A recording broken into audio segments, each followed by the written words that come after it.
In today's video, let's talk about the Terror Knight, considered by some to be the best knight in the game, at least before you reach the end game anyway.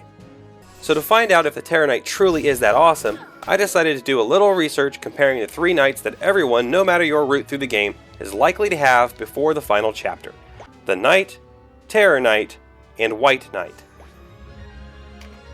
So let's start off by discussing the Terror Knight, and don't forget to comment below what you think about these classes and where you might agree or disagree.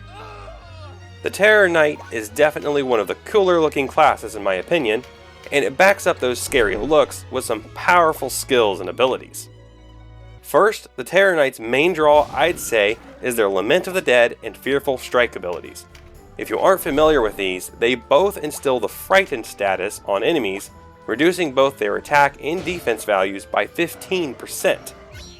Fearful Strike is an active skill and Lament of the Dead an auto skill, but Lament of the Dead can affect multiple enemies, whereas Fearful Strike only affects one at a time. These skills can be particularly useful on tanky or high damage dealing enemies, making them significantly less dangerous for a few turns. I should also mention that the Terror Knight has Shadow Break, which can dispel enemy shadows like Rampart shadows, but I haven't seen this come up enough yet to be very useful. However, the Terror Knight has another thing going for it, and that would be that it can cast some dark spells like Drain Heart, Drain Mind, Sleep, and Paralytic Wave. Drain Heart in particular gives the Terror Knight a ranged option unavailable to the other knights being discussed. It isn't particularly strong, but it's a nice option to have, plus it heals the Terror Knight as well. Drain Mind can be useful to prevent casters from using a spell or to prevent a finishing move, though this can be situational depending on how much MP the enemy actually has. The other two, Paralytic Wave and Sleep, have been underwhelming for me. I haven't gotten either one to actually inflict a status on an enemy when I've used them. Besides all these skills and spells though, the Terror Knight also has the more generic skills like Pincer Attack and Rampart Aura, which are available to the other knights on this list as well, rounding out this class as an excellent controller and damage dealer. Add to this that the Terror Knight can equip most of the two-handed weapons in the game, and you have a fearsome terror of the battlefield. But does this truly make the Terror Knight the best knight? Let's look at the other two and find out. Looking at the regular old knight now, what if anything makes it special or even possibly better than the Terror Knight? Could anything? Well, for starters, it is actually a much better tank. Knights generally have more HP and slightly better defense stats than Terror Knights do. But what really makes them tanks are their skills and healing magic. Knights have access to the auto skills Guardian Force and Phalanx. Guardian Force redirects 50% of incoming damage to all units within 2 spaces of the knight to the knight instead of the target unit, and Phalanx reduces damage to the knight by 80%.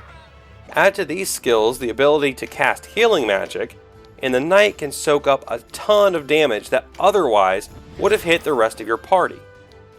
Unlike Terror Knights, regular knights also have the Sanctuary skill, which can be helpful when controlling the battlefield when fighting against undead. Other than tanking though, knights can still be effective fighters as well, having an attack stat that is only about 3% lower than a Terror Knight's when both are using the same weapon without a proficiency skill equipped. So after looking at these two, which do you think is better? Or do both of them have their use and place? Before we wrap up though, let's talk about the White Knight that we pick up in Chapter 3. The White Knight is essentially an upgraded version of the Knight, but without the Phalanx skill, making them less tanky than their regular underlings. What the White Knight does bring to the battlefield though, is the Paralysis Blade and Velocity Shift skills. First, let's talk about Velocity Shift. This auto skill can be extremely powerful, as when it activates, it reduces the recovery time of all friendly units within range by 35. This can give you the powerful advantage of getting more turns than the enemy, which we all know in a tactical RPG is the most OP thing that you can get. The Paralysis Blade skill does something similar in that it controls turns, but it does it by affecting the enemy instead. When this skill is active, your attacks will stun their targets, thereby having the effect of reducing enemy turns, though only when the stun actually prevents the enemy from acting, which isn't all the time. Velocity Shift is by far the more powerful of these, but nonetheless, Paralysis Blade has its place.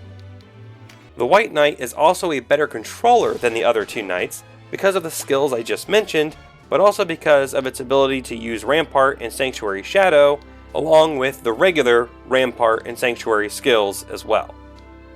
I should also mention that the White Knight has access to the same healing spells as the Knight, in addition to the Awaken spell.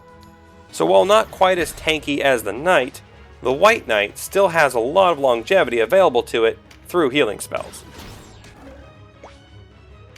Now, if we look at the stats on the White Knight, we can also see that its attack and defense are much higher than the Terror Knight, making it technically stronger than the Terror Knight. To be fair though, the only White Knights we can get are story characters, which usually have better stats anyway. So back to the original question. Is the Terror Knight the best of the knights? My answer is no, but neither are the others. Each one has its place on the battlefield, and I would recommend that you use all three of them. The Terror Knight can weaken the enemy, while the regular Knight soaks up the damage, and the White Knight provides you with more turns to weaken more enemies and keep your regular Knight at high health. Each one can also do great damage in the right situation as well, and the White Knight even adds some versatility in this regard since it can use spears. So what do you think? Do you agree? Or do you still think one of these is clearly better than the others? Let me know in the comments and let's talk about it. Please remember to help me out by hitting the like button and sharing the video if you found it interesting or helpful. If you want to know how to build the best knights you can, watch this video I made for you. And finally, thank you so much for watching, have a great day, and keep on gaming.